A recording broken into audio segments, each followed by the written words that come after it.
while we're having this discussion on heresiology, but you also have a great desire to bring Muslims together. Would you like to speak about that for a second? Yeah, so I think, like I said, especially here in the West. I mean, so let me just give you a bit of context here. Yeah. By the grace of Allah, I've been an Imam for the last 13, 14 years, Alhamdulillah. So I was in Bradford for almost 7 years, 6, 7 years. Alhamdulillah, down there we have majority Muslims. Majority Muslim, even in the schools, in the high school, etc., we have majority Muslims. And as you know, al-insan ibn al-bi'a. Yes. A human is the product of the environment. What's the city again? You said Leeds? Bradford. Bradford. Okay. Bradford, yeah. Sheikh, I'm offended you haven't heard of it. Subhanallah. Oh, no, I went. I did go. Okay, yeah, okay. I did go. Yeah. Sharif, they say. Bradford is a very nice. Birmingham was industrial. Bradford had this beautiful, huge park, and it was a prettier city, I think, than Birmingham was. Yeah.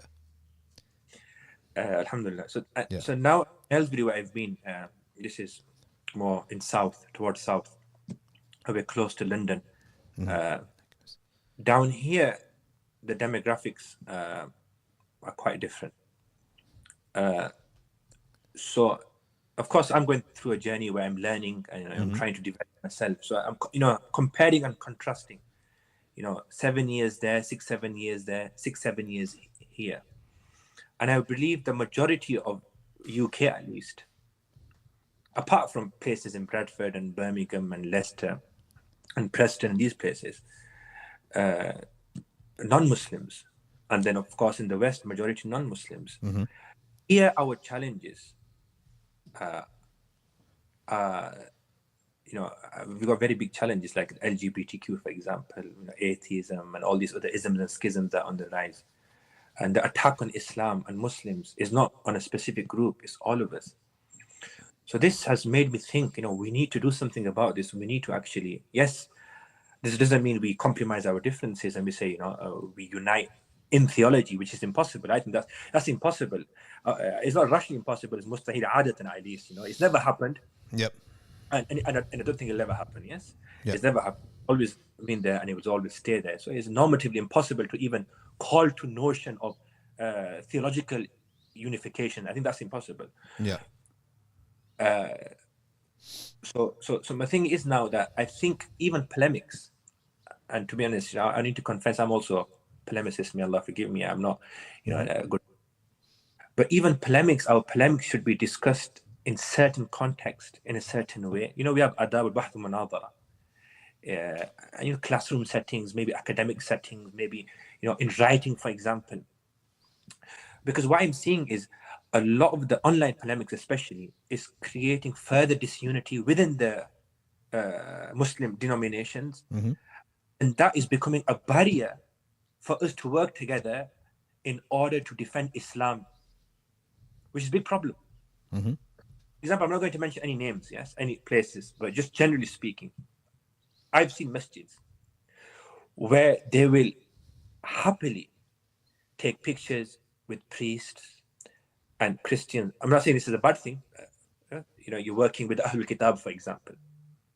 You can have your opinion about that and whatever. But then they will be terrified, petrified to sit with another Muslim from another denomination. Subhanallah. And I've been told, they go, Sheikh, please, let's not take a picture. Subhanallah. I said, no, don't worry. I will take a picture. Yeah, don't worry. And go. And they said, no, put the phone away. Please, nobody take a picture. Subhanallah. I realized, whoa, this is really bad. So we do have this, unfortunately, in some areas. And I think we need to do something about it. There is another sheikh that we had on who's on the same wavelength as you. Okay. Ya Umar, the murid of Sheikh Samir al-Nas, Sheikh Nuruddin. Yeah. But I'm in contact with him, mashallah. He doesn't live too far from here, mashallah. He's also with the same mindset, mashallah. It's something where you could say, okay, we can recognize ikhtilafat are here, but it's actually a mafsada if we don't not recognize that there are a'da, there are enemies who don't care what your manhaj is. Exactly. Exactly. And regarding that group, there has to be a unification of a response to them. Yes. Right. When it comes to that, that's extremely important. But Sheikh, I would say is a challenge. Yeah. I had a friend and student saying to me recently, he says to me, Maulana, I think, now it makes sense why being sectarian is more easy. Subhanallah. Because your little crowd are with you. Yeah.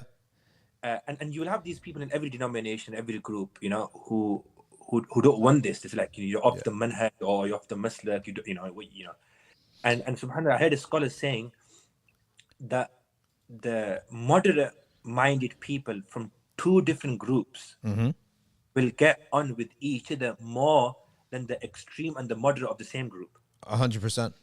100%. Two intelligent people from, I would even say, different religions altogether. Intelligent, but also emotionally healthy. Like they were raised well and they didn't have any dramas in their upbringing. They only have 5% in common. But they're wise enough and mature enough to deal with each other in a beneficial way. In contrast to emotionally unstable people who have 95% in agreement and only 5% disagreement, will find a way to create a civil war over the 5%. and the proof of that is that you have neighbors all the time. I think most of, probably in your youth, most of your neighbors weren't Muslims. In my youth, right now, from my youth until now, I never had a little Muslim cul-de-sac, right? Or a block, a street or something.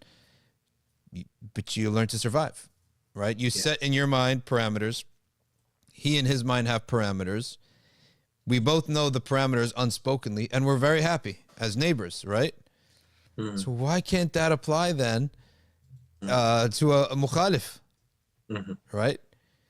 And by the way, many people who talk, because I talk about heresiology a lot, I care about aqidah because I care about the consistency, rational consistency in your beliefs and learning what your beliefs are. We have some of these people of these heretical groups that are on our cul-de-sac, right? And it puts to the test now, okay, what is the adab? You have the adab of the neighbor, right? Although he's also a neighbor. So he has the huquq of a neighbor. There are the limits of the musahaba, of the keeping company of the heretical groups. But you also have the huquq, the rights of a neighbor. Okay? So when a child says, oh, those are the people that you said they're all fake Muslims. I didn't say fake Muslims, but that's how kids interpret it, right? That these guys are just fake, right? I said, okay, there is aqeedah point, boom, boom, boom, but there's also the adab, the manners of how to treat a neighbor, right? Yeah. And that's what we have to do here.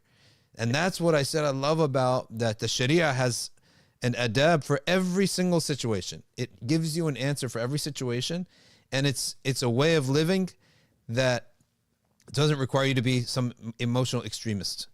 Like it's practical. It's something that you could live with. If not, you wouldn't have 1 billion people in an ummah. If an ummah was impractical, and you had to be some mean person or go to some extremes, this ummah couldn't house 1 billion people because the common person would say, "Oh, this is crazy. It's too much."